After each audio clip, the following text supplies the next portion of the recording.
Very good morning students. कक्षा 12 की रसायन विज्ञान की क्लास में आप सभी बच्चों का बहुत बहुत स्वागत है।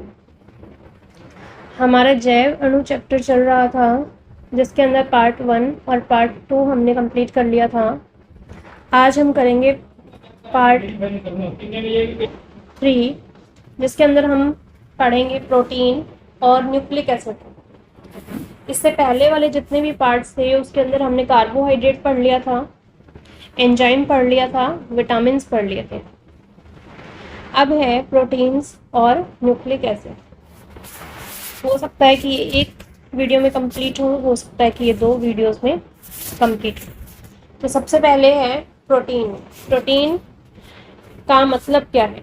प्रोटीन जो है उसका मतलब है प्राथमिक महत्व के या फिर अति महत्वपूर्ण। ठीक है, प्रोटीन जो है उसकी उत्पत्ति प्रोटियस शब्द से हुई है, प्रोटियस शब्द से। और इसका मतलब क्या होता है?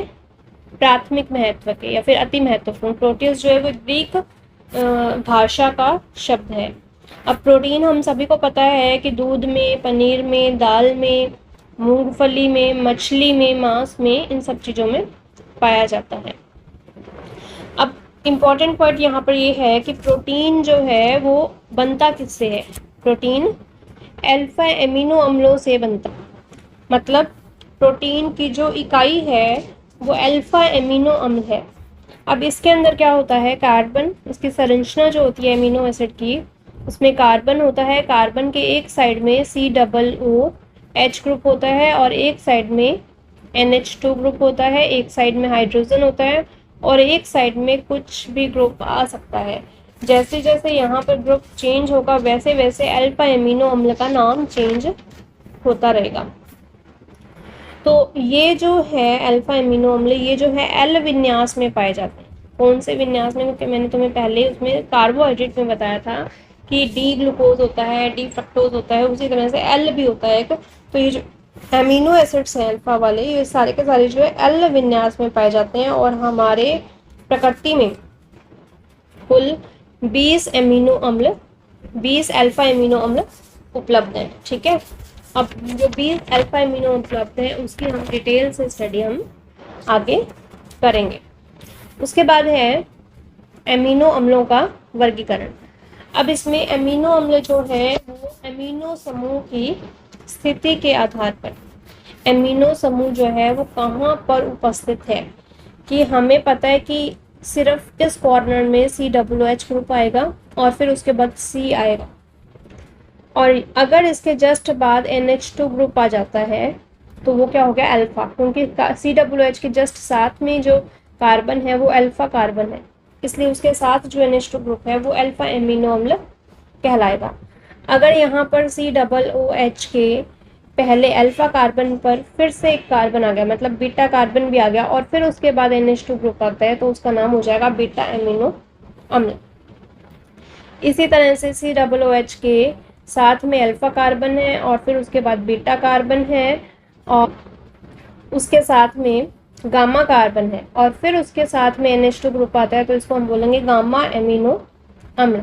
इसी तरह से COOH के साथ में कार्बन आ गया अल्फा कार्बन और फिर उसके बाद बीटा कार्बन और फिर उसके बाद गामा कार्बन और फिर उसके बाद डेल्टा कार्बन और उसके बाद अगर NH2 ग्रुप आता है तो इसको हम बोलेंगे डेल्टा एमिनो अम्ल। ठीक है, उसके बाद है एमिनो अम्ल, एमिनो समूह और कार्बोक्सिलिक समूह की आपेक्षिक संख्या के आधार पर वर्गीकरण। कि अगर मान लीजिए कि इसमें एक NH2 ग्रुप है और एक COOH ग्रुप है, तो दोनों के दोनों, एक बेसिक है और एक एसिडिक ग्रुप है, दोनों के दोनों बेसिक है, तो उसका नाम हो जाएगा उदासीन अमीनो। ठीक है, एमिनो समूह जो होता है वो क्षारीय प्रकृति का होता है और COOH ग्रुप जो होता है वो अम्लीय प्रकृति का होता है और दोनों के दोनों समूह बराबर मात्रा में उपस्थित हैं तो वो एमिनो अम्ल उदासीन प्रकृति का होगा। अगर वहाँ पर कहीं पर COOH, क्योंकि ये दोनों ग्रुप्स उपस्थित होंगे जरूर है, लेकिन COOH ग्रुप मान लीजिए कि उसमें दो उपस्थित हैं और एमिनो समूह उपस्थित है। कहने का मतलब है कि अगर COOH ग्रुप जो है वो ज़्यादा मात्रा में उपस्थित है तो उसको कहेंगे हम अम्लीय एमिनो अम्ल। और अगर NH2 ग्रुप जो है वो ज़्यादा मात्रा में उपस्थित है और COOH जो है वो कम मात्रा में उपस्थित है, तो उसको हम बोलेंगे क्षारीय एमिनो अम्ल। ठीक है, उसके बाद है एमिनो अम्लों के बारे में मैंने बता चुकी हूँ कि इसकी सामान्य संरचना कैसी होती है। कार्बन के इस छोर पर COOH उपस्थित होता है और इस छोर पर NH2 ग्रुप उपस्थित होता है। यहाँ पर हाइड्रोजन होता है, यहाँ पर कोई भी ग्रुप उपस्थित हो सकता है। ठीक है, उसके बाद है आवश्यक एमिनो अम्ल। तो आवश्यक एमिनो अम्ल का मतलब है कि प्रोटीन बनाने के लिए हमें पता है कि 20 एमिनो अम्लों की जरूरत होती है। ठीक है, तो इसमें से 10 एमिनो अम्ल ऐसे होते हैं जो हमारे शरीर में अपने आप संश्लेषित हो जाते हैं, हमारे शरीर में अपने आप बन जाते हैं, और 10 एमिनो अम्ल होते हैं जो नहीं बनते हैं हमारे शरीर में, तो उनको हमें भोजन से लेना पड़ता है। जो हमारे शरीर में नहीं बनते हैं उनको हमें भोजन से लेना पड़ता है। ठीक है, उसके बाद जो 10 एमिनो अम्ल जो हमारे शरीर से नहीं बनते ना, उनको कहते हैं आवश्यक एमिनो अम्ल, और जो शेष 10 हैं जो अपने आप हमारे शरीर में बन जाते हैं वो क्या है, अनावश्यक एमिनो अम्ल। अब आवश्यक अमीनो अम्ल कौन से हैं, उसके लिए ट्रिक है TVMILL, टीवी मिल पात। तो ये जो ट्रिक है, इस ट्रिक को हम अभी नहीं समझेंगे, इस ट्रिक को हम तब समझेंगे जब हम सारे के सारे एमिनो अम्लों को डिटेल से समझ चुकेंगे। तो इसमें सबसे पहला है एमिनो अम्लों के नाम। 20 टाइप की जो एमिनो अम्ल है उसकी हम डिटेल कर रहे हैं अभी, कि जैसे मान लो कि पहला है एग्जाम्पल इसमें ग्लाइसिन। पहला इसमें एग्जाम्पल है ग्लाइसिन। अब ग्लाइसिन के अंदर, क्योंकि मैंने कहा कि यहाँ पर एक साइड तो COOH ग्रुप होगा और एक साइड NH2 ग्रुप होगा, ऊपर हाइड्रोजन होगा जिसको मैंने यहाँ पर साइड में लगाया, और नीचे जो है यहाँ पर कोई भी ग्रुप हो सकता है जिसको मैंने रेड पेन से यहाँ पर दिखाया हुआ, हर जगह यहाँ पर रेड पेन से दिखाया हुआ। तो यहाँ पर कौन सा ग्रुप आएगा, अगर यहाँ पर हाइड्रोजन ग्रुप आएगा तो उसको हम बोल सकते हैं ग्लाइसिन। तो इसको हम ऐसे लिख दें, अगर CH के इस साइड COOH और NH2 को हमने नीचे की साइड कर दिया और हाइड्रोजन को साइड में कर दिया, ताकि हमें समझने में दिक्कत ना आए। तो हाइड्रोजन ग्रुप अगर यहाँ पर साइड में आता है तो उसको हम क्या कहते हैं, ग्लाइसिन। ठीक है, उसके बाद अगला है, इसको जिस क्रम में मैंने यहाँ पर लिखा हुआ है, जो नोट्स में जिस क्रम से दिया हुआ है उसको नहीं, जो मैं यहाँ पर अब समझा रही हूँ जिस क्रम में, उस क्रम में तुम्हें याद करना है तो तुम्हें याद हो जाएगा। एलेनिन, एलेनिन के अंदर कौन सा ग्रुप होता है, CH2 ग्रुप होता है। ठीक है,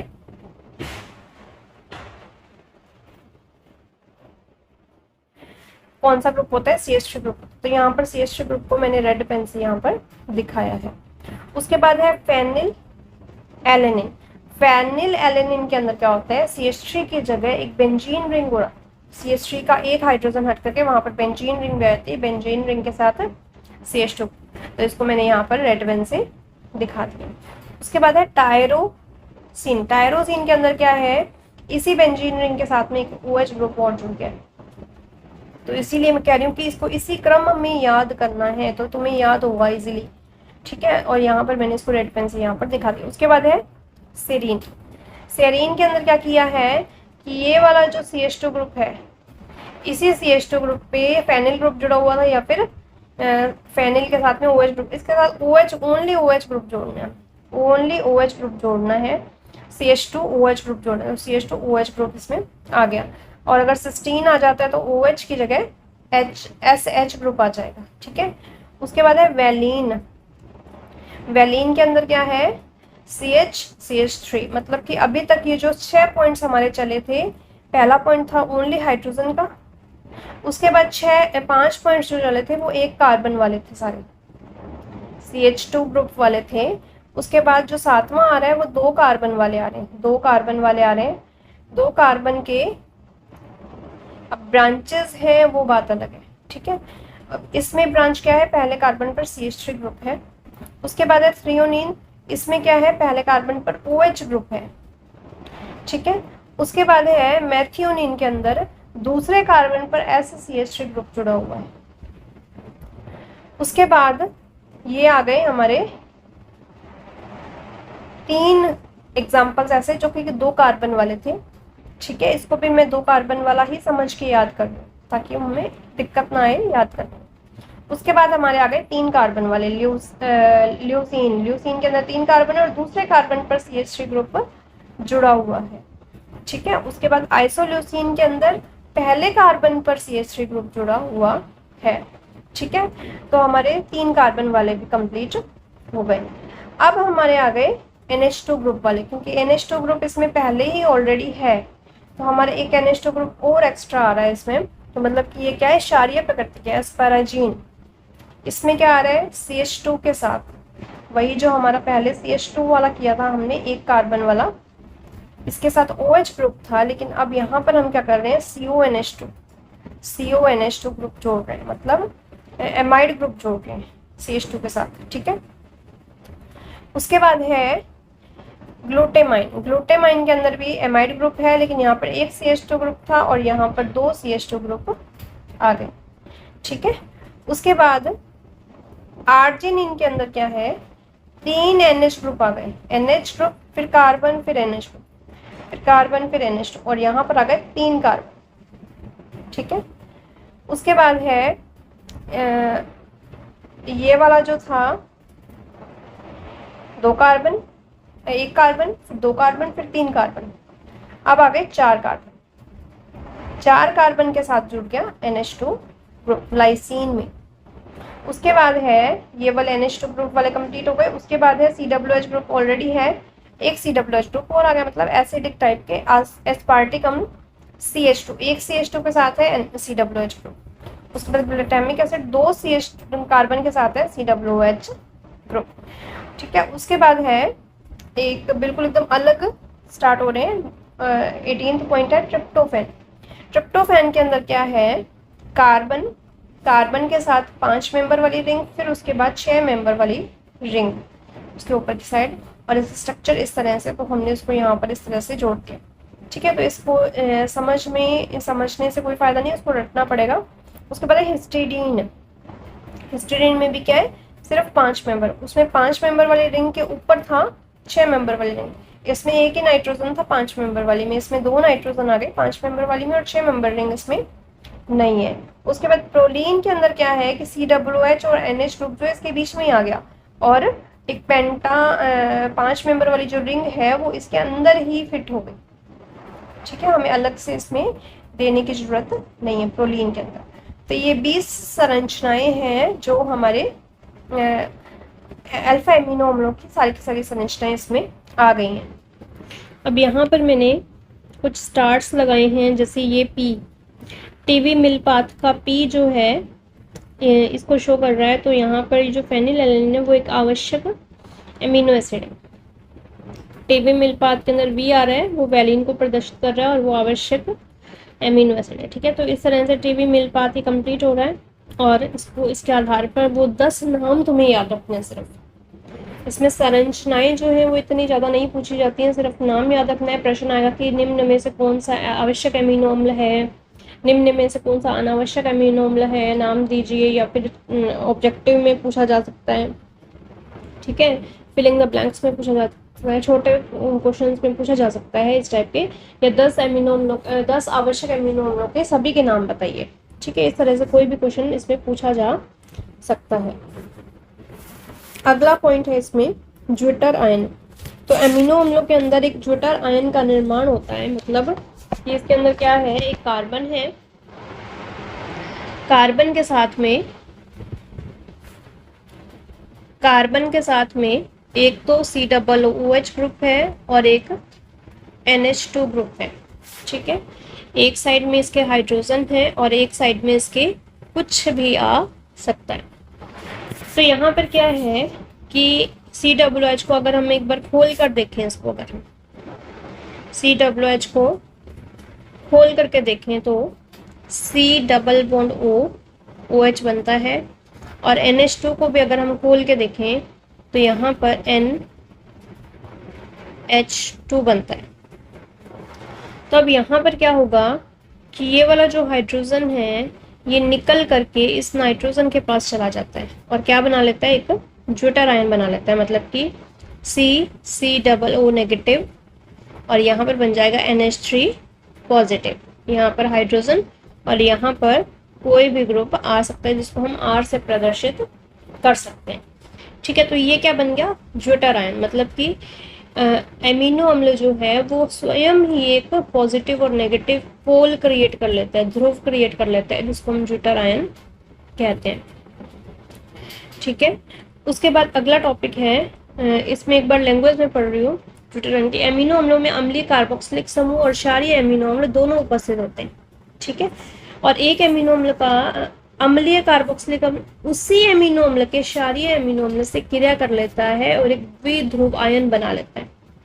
ठीक है, जिसको उभयनिष्ठ आयन भी कहते हैं और इसको ज्विटर आयन भी कहते हैं। ज्विटर आयन के निर्माण के कारण ही एमिनो अम्ल एमिनो और कार्बोक्सिलिक अम्ल की तरह व्यवहार नहीं करते हैं, अपितु एक लवण के समान व्यवहार करता है। और ज्विटर आयन जो है वो इम्पोर्टेंट भी है, इसके ऊपर क्वेश्चन पूछा जाता है।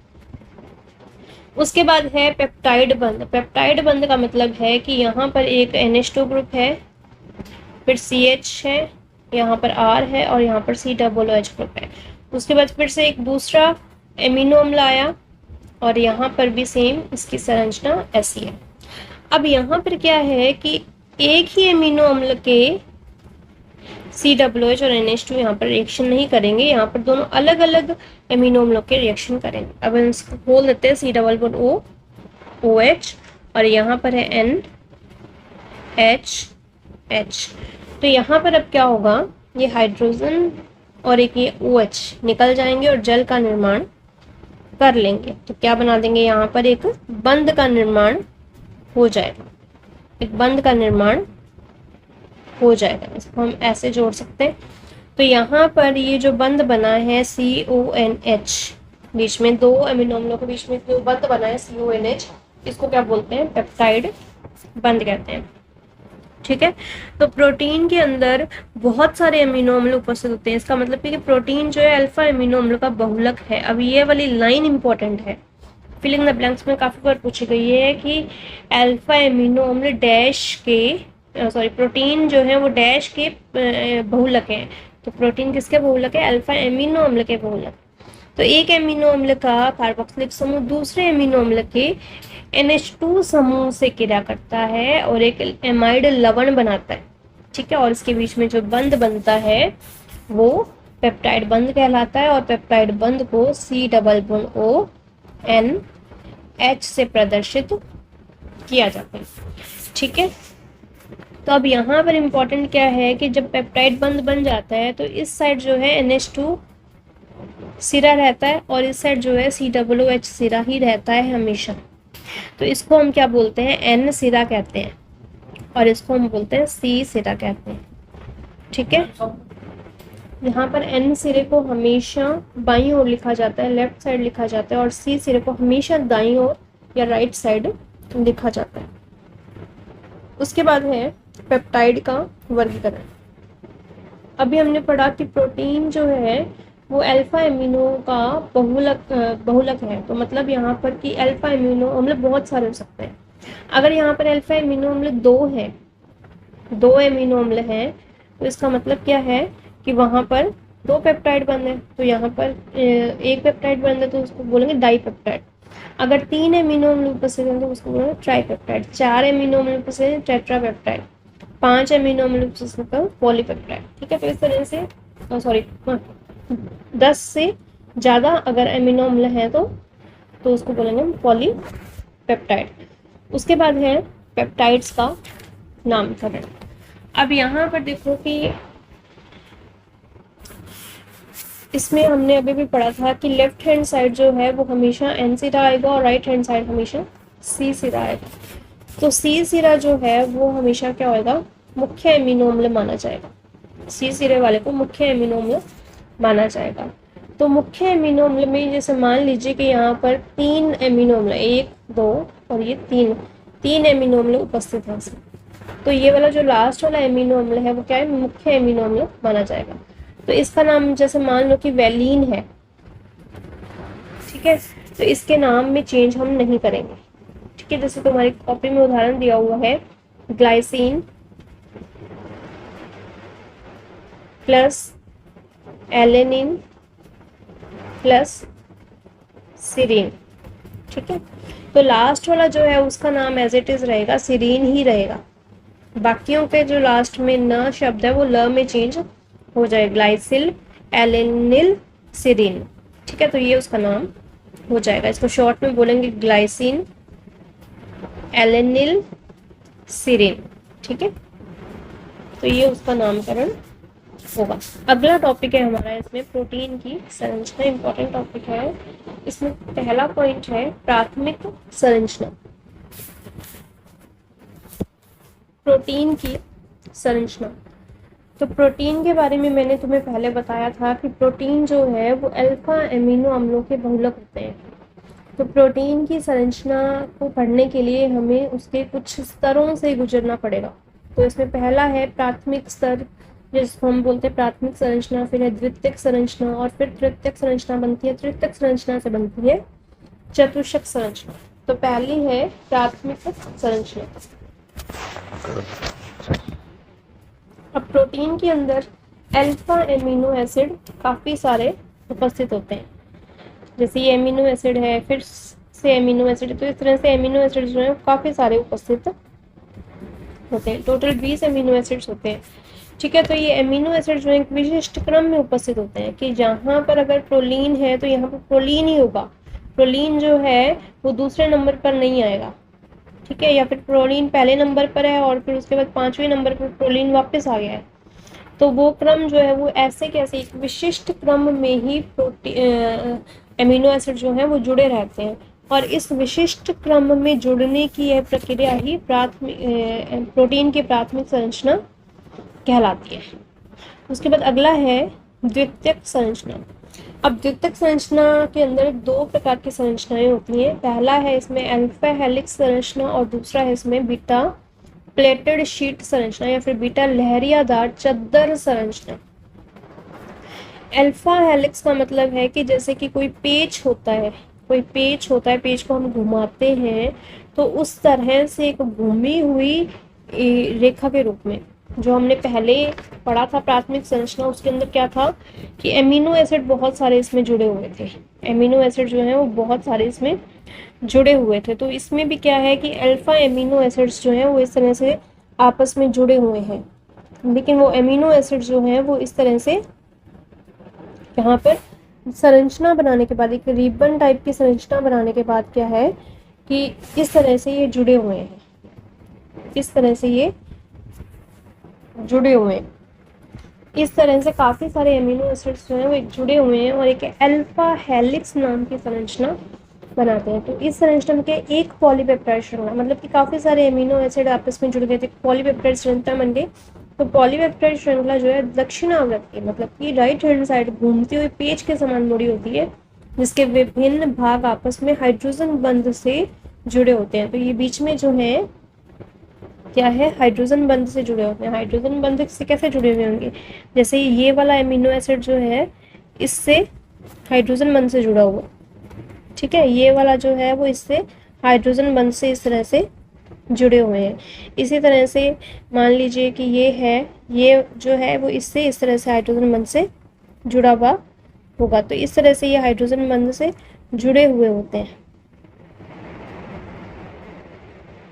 इस तरह से ये हाइड्रोजन बंध से आपस में जुड़े हुए होते हैं ताकि ये जो संरचना है वो लंबी ना हो सके, ये इसी डायरेक्शन में इसी तरह से ये बनी रहे। इसके बाद है बीटा प्लेटेड शीट संरचना। इस संरचना में क्या होता है, काफ़ी सारी पॉलीपेप्टाइड श्रृंखलाएं एक दूसरे से पार्श्व में स्थित होती हैं, मतलब एक दूसरे के साथ साथ में समानांतर में स्थित होती हैं और आपस में हाइड्रोजन बंध द्वारा जुड़ी रहती हैं, और आपस में हाइड्रोजन बंध द्वारा ये इस तरह से जुड़ी रहती हैं। ठीक है, तो ये जो सारी की सारी श्रृंखलाएं हैं वो आपस में हाइड्रोजन बंध से जुड़ी रहती हैं। तो ये बन जाती है इसकी बीटा प्लेटेड शीट संरचना। अब इसकी संरचना जो है वो तुम्हारे नोट्स में बहुत ज़्यादा अच्छे से दी हुई है, तुम लोग उसे अच्छे से समझ सकते हो। अगली संरचना है इसमें तृतीयक संरचना। अब यहाँ पर है कि जो द्वितीयक संरचना के अंदर वलन उत्पन्न हुए हैं उसी से क्या बनता है, तृतीयक संरचना का निर्माण होता है। अब तृतीयक संरचना के अंदर दो प्रकार की संरचनाएं प्राप्त होती है, एक तो रेशेदार प्रोटीन प्राप्त होते हैं और एक गोलिकाकार प्रोटीन प्राप्त होते हैं। अब द्वितीयक और तृतीयक संरचना के अंदर अगर हाइड्रोजन बंध के साथ साथ वांडरवाल बंध, डाइसल्फाइड बंध और विद्युत आकर्षण बंध, ये सारे के सारे बंध अगर जुड़ जाते हैं तो उससे हमें तृतीयक संरचना की प्राप्ति होती है। अब ये जो रेशेदार प्रोटीन होते हैं, रेशेदार प्रोटीन के अंदर क्या होता है कि हाइड्रोजन बंध, डाइसल्फाइड बंध आपस में जुड़ जाते हैं और एक रेशेदार संरचना बनाते हैं। और गोलिकाकार के अंदर क्या होता है कि गोलिकाकार संरचनाएं बनाते हैं। ठीक है, तो रेशेदार प्रोटीन के उदाहरण इंपॉर्टेंट है, इसमें है किरेटिन। किरेटिन जो है, किरेटिन नाम का जो प्रोटीन है वो हमारे बालों में, ऊन में, रेशम में उपस्थित होते हैं। और मायोसिन प्रोटीन जो है वो हमारी मांसपेशियों में उपस्थित होता है। इसी तरह से गोलिकाकार प्रोटीन के उदाहरण है इंसुलिन, एल्ब्यूमिन। ठीक है, तो ये उसके उदाहरण है। अगला है चतुष्क संरचना। अब यहाँ पर क्या है कि जो तृतीयक संरचना बनी है, तृतीयक संरचना के अंदर और ज़्यादा अगर वलन उपस्थित हो जाते हैं, और ज़्यादा फोल्ड उपस्थित हो जाते हैं, तो उसे हम कहते हैं चतुष्क संरचना। नेक्स्ट टॉपिक है हमारा प्रोटीन का विकृतीकरण। अब इसके अंदर ये इंपॉर्टेंट है थोड़ा सा, इसमें पूछा जाता है कि प्रोटीन के विकृतीकरण का उदाहरण दीजिए। प्रोटीन का विकृतीकरण क्या है? जब हम प्रोटीन को गर्म करते हैं या उसमें कोई भी अम्ल या क्षार मिलाते हैं, जैसे हमने नींबू डाला एज ए अम्ल, तो उसकी जो जैविक सक्रियता है वो नष्ट हो जाती है, जिसको हम क्या कहते हैं? प्रोटीन का विकृत हो जाना या प्रोटीन का विकृतीकरण।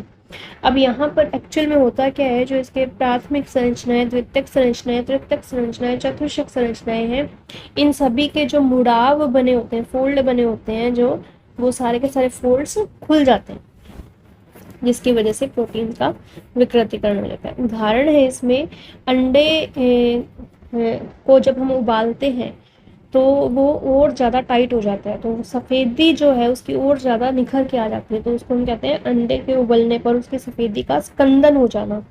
किसका उदाहरण है? प्रोटीन की विकृतीकरण का उदाहरण। उसी तरह से दूध से दही का बनना किसका उदाहरण है? प्रोटीन की विकृतीकरण का उदाहरण है। दूध से पनीर का निकलना क्या है? अंडे की प्रोटीन का विकृतीकरण का उदाहरण है। उसके बाद है इनसे संबंधित कुछ प्रश्न इंपॉर्टेंट। आवश्यक तथा अनावश्यक अमीनो अम्लों को उदाहरण सहित समझाओ। ठीक है, दोनों की डेफिनेशन देनी है और उनके उदाहरण देने हैं। प्रोटीन के विकृतीकरण को समझाओ, उदाहरण भी देना है इसमें। उसके बाद है रेशेदार और गोलिका प्रोटीन में अंतर। उसके बाद है दो अमीनो अम्लों की परस्पर क्रिया से बनने वाला बंध। दो अमीनो अम्लों की क्रिया से बनने वाला पेप्टाइड बंध। एक ही अमीनो अम्ल से ज्यूटेराइन बनता है। और इसमें क्या करने, गोलिकाकार प्रोटीन और रेशेदार प्रोटीन में, गोलिकाकार को दानेदार प्रोटीन भी कहते हैं। इस चीज को क्वेश्चन से ही कुछ पॉइंट्स इंपॉर्टेंट निकलते हैं बाहर। ठीक है, इनको वर्गीकृत करना है। उसके बाद टिप्पणी करनी है, अनुलेखन। ये सिलेबस में से तुम्हारा कट हो चुका है। प्रोटीन की तृतीयक संरचना। प्रोटीन के प्रत्येक पॉलीपेप्टाइड में एमिनो अम्ल के इस क्रम में जुड़े रहते हैं। एमिनो अम्ल के इस क्रम को क्या कहा जाता है? प्राथमिक संरचना। ज्यूटेराइन की संरचना देनी है। एमिनो अम्ल सामान्य एमिनो अम्ल कार्बोक्सिलिक अम्ल की तरह व्यवहार नहीं करते हैं, बल्कि लवणों की तरह व्यवहार करते हैं व्याख्या करेंगे। तो इसमें ज्यूटेराइन के बारे में बताना है। एमिनो अम्ल उभयधर्मी व्यवहार के दर्शाते हैं। क्यों? क्योंकि इसमें COOH ग्रुप भी है और NH2 ग्रुप भी उपस्थित है, इसलिए। उसके बाद है अल्फा हेलिक्स और बीटा प्लेटेड में अंतर बताना है।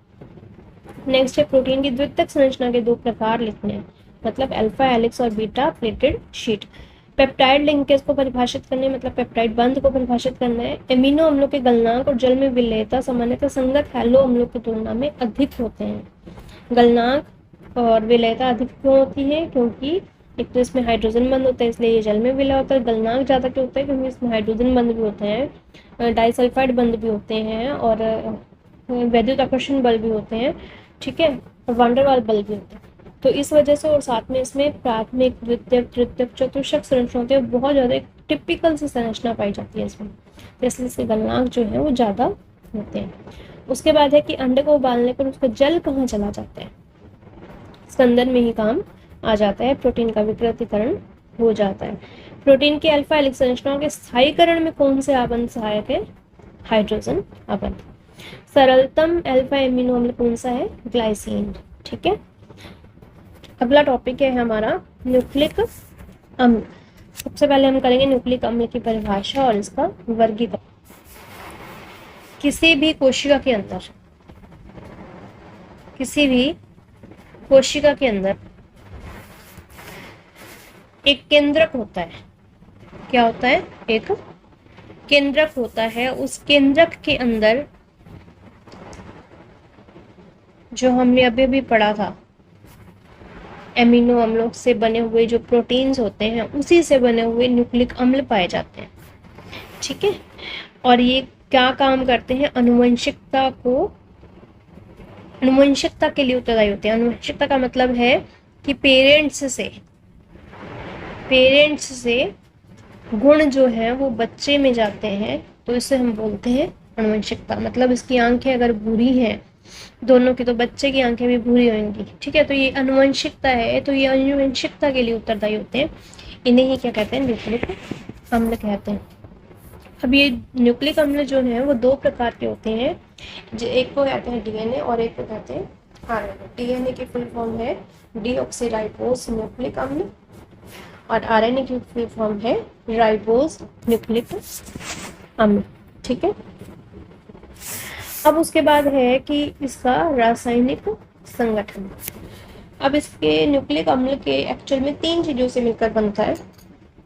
पहला है इसमें 5 कार्बन वाली एक शर्करा, नाइट्रोजन क्षारक, और तीसरा है इसमें फास्फोरिक अम्ल या फिर फास्फेट समूह। जो 5 कार्बन वाली शर्करा है उसको पेंटोज शर्करा भी कहते हैं। अब ये जो शर्कराएं होती हैं ये 2 प्रकार की होती हैं। पहली है इसमें एक आरएनए में उपस्थित शर्करा और एक होती है डीएनए में उपस्थित शर्करा। आरएनए की फुल फॉर्म है राइबोस न्यूक्लिक अम्ल, तो आरएनए की शर्करा का नाम है राइबोस शर्करा। ठीक है, और इसी तरह से डीएनए की फुल फॉर्म है डीऑक्सी राइबोस न्यूक्लिक अम्ल, और इसका जो शुगर है, इसकी जो शर्करा है उसका नाम है डीऑक्सी राइबोस शर्करा। अब यहाँ पर देखो कि ये दोनों के दोनों जो है वो डी है। डी का मतलब तुम सभी बच्चे समझ गए होंगे क्योंकि मैंने इस चीज की डिटेल करवा दी है। अब यहाँ पर ये क्या है? बीटा है। बीटा का मतलब भी तुम लोग समझ गए हो, अल्फा और बीटा 2 रूप करवाए थे।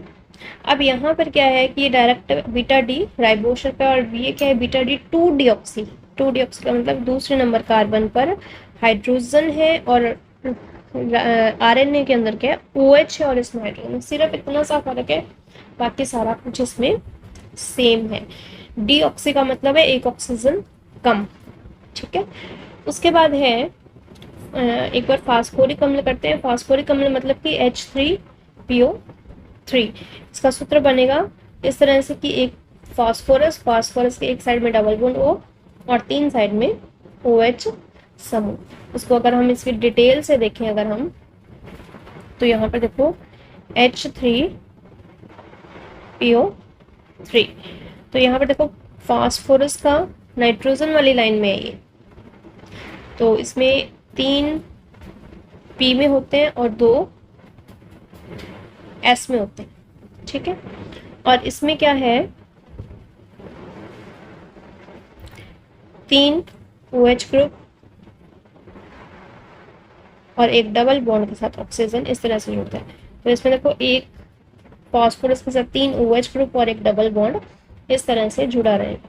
अगर हम बात करें फास्फेट समूह की, तो इन तीनों OH से एक हाइड्रोजन बाहर निकल जाएगा और ये बना लेगा H3PO3 जो है PO4-3 बना लेगा।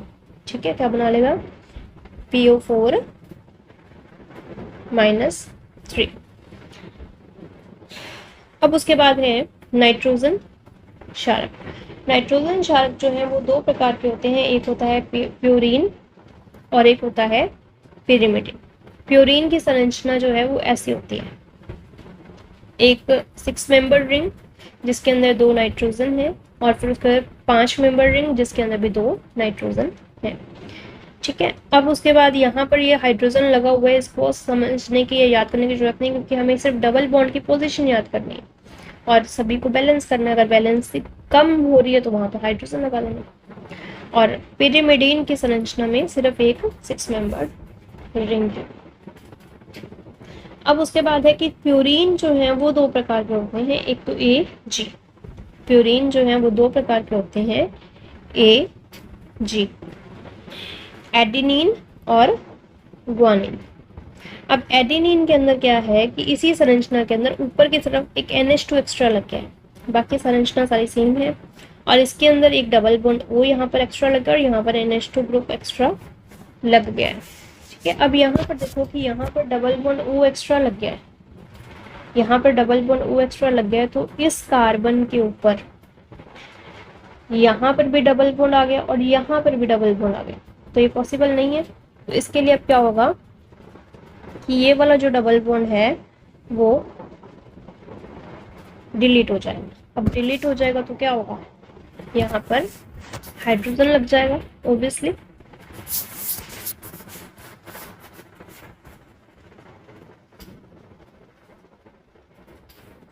यहाँ पर हाइड्रोजन लग जाएगा। ठीक है, तो ये हमारी संरचना यहाँ पर कंप्लीट है। उसके बाद है पिरिमिडीन जो है वो 3 प्रकार के होते हैं, साइटोसिन, थाइमिन और यूरेसिल। अब पिरिमिडीन की संरचना मैंने इस तरह से बताई थी। साइटोसिन के अंदर क्या है, एक NH2 ग्रुप यहाँ पर और एक ऑक्सीजन यहाँ पर। ठीक है, उसके बाद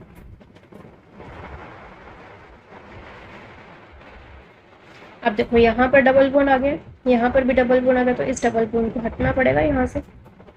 ये वाला डबल बॉन्ड जो है वो यहाँ पर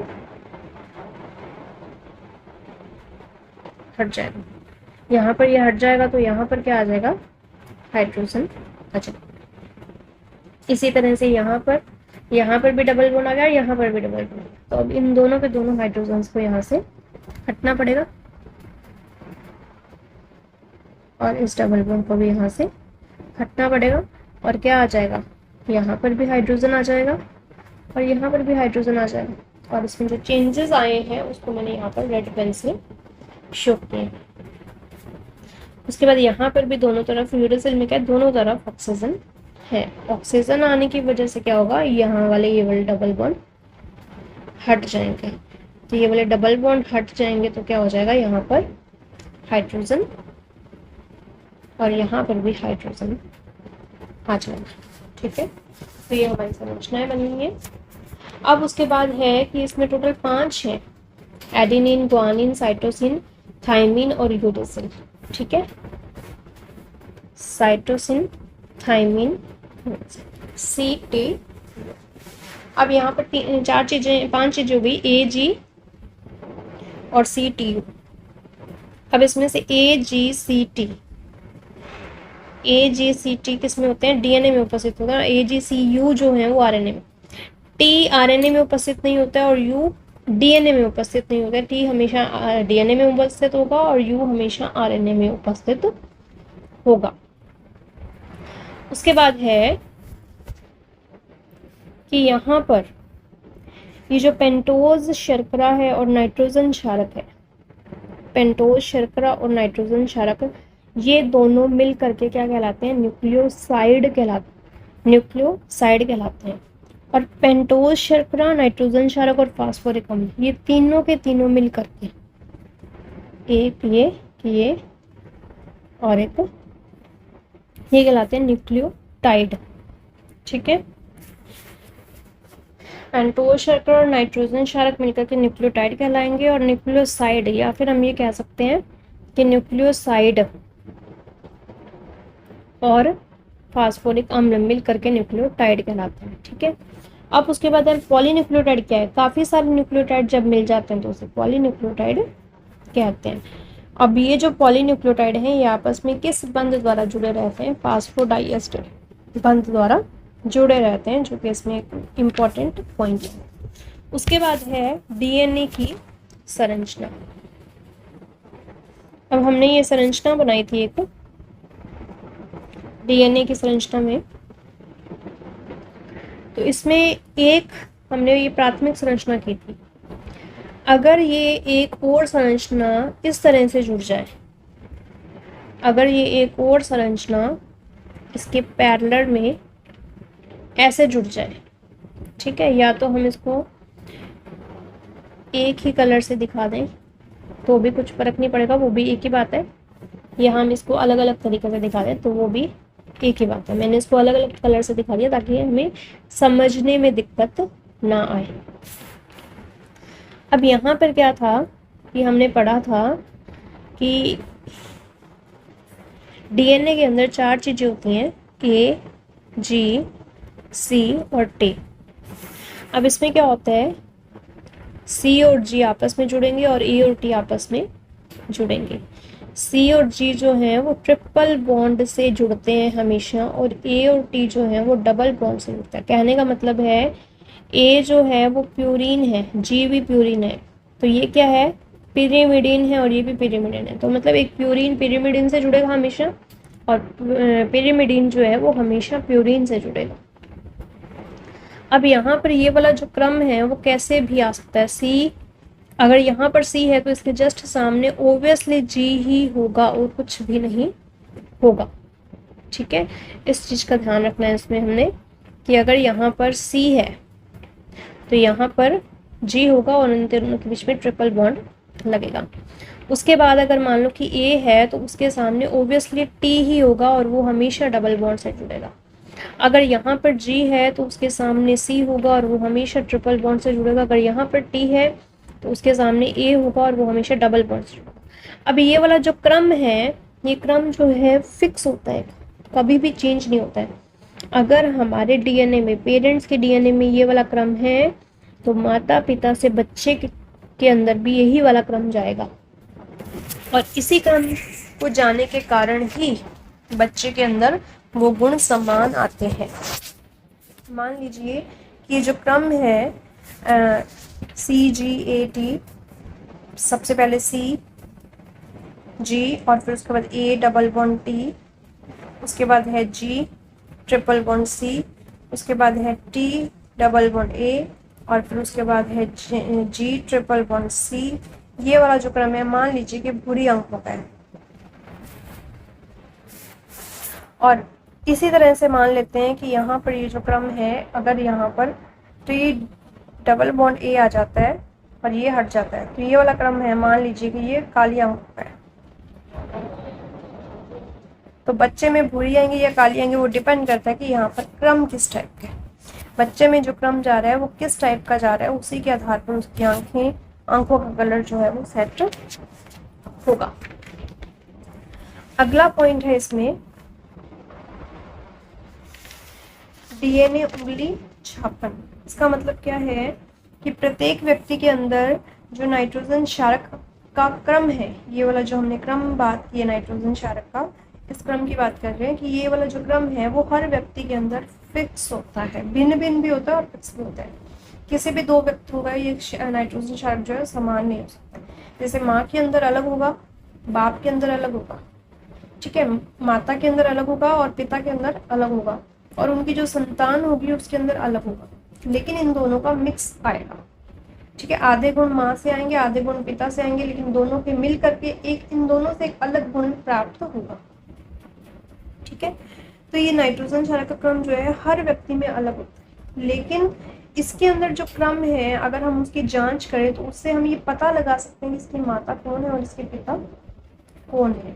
तो इस आधार पर कि ये जो उंगली छापन है, डीएनए उंगली छापन का मतलब है कि हम यहाँ पर क्या कर देते हैं, उंगलियां छाप देते हैं। हमने मान लीजिए कोई चीज़ पकड़ ली है तो वहाँ पर हमारे डीएनए की उंगली छप जाती है, हमारी उंगलियां छप जाती है और वहाँ पर हमारा डीएनए भी छप जाता है, और उसको पहचान लिया जा सकता है। और पहचानने से क्या क्या उसके काम उपयोग होते हैं इम्पोर्टेंट है। अपराधी को पहचानने में इसका उपयोग किया जा सकता है। व्यक्ति की पैतृकता के निर्धारण, मतलब इसके माता पिता कौन है। मृतक को पहचानने में इसका उपयोग किया जा सकता है। बच्चों की अपने माता पिता के डीएनए से तुलना करने में इसका पहचान उपयोग किया जा सकता है। अगला टॉपिक है डीएनए के कार्य। प्रोटीन का निर्माण किया जा सकता है डीएनए से, ठीक है। स्व प्रतिकरण, स्व प्रतिकरण का मतलब है कि एक माता है और एक पिता है। सबसे पहले तो माता से हमें एक डीएनए प्राप्त हुआ और एक पिता से हमें डीएनए प्राप्त हुआ। तो इससे क्या होता है, दोनों के दोनों मिल करके ये माता का और ये पिता का एक डीएनए प्राप्त होगा और उससे बच्चे का निर्माण। और तीसरा कारण है स्वप्रतिकरण। ठीक है, ये आनुवंशिकता हो गया। तीसरा है स्वप्रतिकरण, मतलब कि एक डीएनए है हमारे पास, अब बच्चा बड़ा हो रहा है, उसकी ग्रोथ हो रही है, तो ग्रोथ कैसे होती है उसकी, ये दोनों के दोनों डीएनए जो हैं कि जो लेयर्स हैं वो अलग अलग होंगी। अलग अलग होने के बाद यहाँ पर मान लो कि सी था और यहाँ पर मान लीजिए कि डी था, जी था, तो ये अलग अलग हो गए। अब ये खुद एक अलग अपनी तैयार करेगा प्रतीक, जिसके सामने हमेशा जी ही होगा और इसके सामने जो होगा वो सी होगा। तो इस तरह से एक नया डीएनए तैयार हो जाता है। तो इसको कहते हैं स्वप्रतिकरण, मतलब खुद की ही प्रतियां निकालनी, खुद का ही प्रतिकरण करना। उसके बाद इस चैप्टर से न्यूक्लिक अम्ल से संबंधित प्रश्न उत्तर। शर्करा के आधार पर डीएनए और आरएनए में अंतर लिखिए, हो जाएगा। अगला है इसमें डीएनए के पूर्ण जल अपघटन से प्राप्त होने वाले यौगिक के नाम लिखो। तो इसमें 3 यौगिक हैं, पेंटोज शर्करा, नाइट्रोजन क्षारक और फॉस्फेट ग्रुप। डीएनए और आरएनए अणु में उपस्थित शर्करा के अर्धांश इकाइयों की संरचना सूत्र। ठीक है, मतलब डीऑक्सीराइबोज शर्करा और राइबोज शर्करा की संरचनाएं बतानी है। किसी दुर्घटना में मृत के शरीर की पहचान करने के लिए डीएनए संबंधित विधि का नाम क्या है? डीएनए उंगली छापन। डीएनए में द्विकुंडलिनी संरचना का नामांकित चित्र बनाना है, प्रतिकरण का चित्र बनाना है। ये शायद सिलेबस में से नहीं है, बुक में से देखना पड़ेगा, चेक करना पड़ेगा। डीएनए और आरएनए में 4 अंतर बताने हैं। बीटा डी राइबोज की संरचना बतानी है। डीएनए के 2 रज्जु एक दूसरे के पूरक होते हैं, वर्णन कीजिए। तो ये जो डीएनए की संरचना है इसका वर्णन करना है इसमें। न्यूक्लिक अम्ल में किस प्रकार की लिंकेज पाई जाती है? फास्फोडाइएस्टर बंध। उसके बाद है उस क्षार का नाम बताओ जो केवल आरएनए में पाया जाता है। यूरेसिल। न्यूक्लियोसाइड और न्यूक्लियोटाइड में क्या अंतर है, बता दोगे? उसके बाद है यदि डीएनए के थाइमीन युक्त न्यूक्लियोटाइड का जल अपघटन किया जाए तो कौन कौन से उत्पाद बनेंगे? थाइमीन का मतलब है टी, ठीक है, जो सी से जुड़ता है डबल बॉन्ड से, सॉरी ए से जुड़ता है जो एडेनिन से। तो इसके अंदर न्यूक्लियोटाइड का कौन कौन सा हमें प्राप्त होगा? न्यूक्लियोटाइड लिखा हुआ है इन्होंने, तो इसका मतलब हमें एक तो पेंटोज शर्करा मिलेगी, डीऑक्सीराइबोज शर्करा मिलेगी, डीएनए है इसलिए, और दूसरा इसमें मिलेगा एक हमें मिलेगा पेंटोज डीऑक्सीराइबोज शर्करा मिलेगी, एक नाइट्रोजन क्षारक कौन सा? थाइमीन वाला मिलेगा, और एक हमें मिलेगा फास्फोरिक अम्ल। ये 3 चीजें हमें मिलेंगी। सिकल सेल एनीमिया रोग कब होता है? सिकल सेल एनीमिया रोग जो है ये कब होगा? जब इसमें जो इसमें आया था एक ब्लड में जो इंसुलिन होता है, इंसुलिन के अंदर जो क्रम है प्रोटीन एमिनो अम्लों का, अगर वो चेंज हो जाए, उसके क्रम में किसी बाय डिफॉल्ट कोई प्रॉब्लम आ जाती है, क्रम में कोई भी अगर प्रॉब्लम आ जाती है तो उसे हम क्या कहते हैं? Sickle cell anaemia. अगला क्वेश्चन है कि जब आरएनए का जल अपघटन किया जाता है तो प्राप्त क्षारों की मात्राओं के मध्य कोई संबंध नहीं होता है। ये वाला सिलेबस में से कट हो चुका है क्वेश्चन। न्यूक्लिक अम्ल क्या होता है? इसके 2 महत्वपूर्ण कार्य लिखो। कोशिका में पाए जाने वाले विभिन्न प्रकार के आरएनए कौन कौन से हैं? तो ये शायद मैं बताना भूल गई क्या तुम्हें? इसके बाद टॉपिक आना था आरएनए का। तो आरएनए जो है वो 3 प्रकार के होते हैं, एमआरएनए, एमआरएनए, आरआरएनए और टीआरएनए। ठीक है, ये 3 इसके प्रकार होते हैं और इसकी डिटेल जो है वो तुम्हारे सिलेबस में नहीं है, वो आफ्टर ग्रेजुएशन इसकी डिटेल आती है। तो ये चैप्टर तुम्हारा कंप्लीट हो गया। धन्यवाद।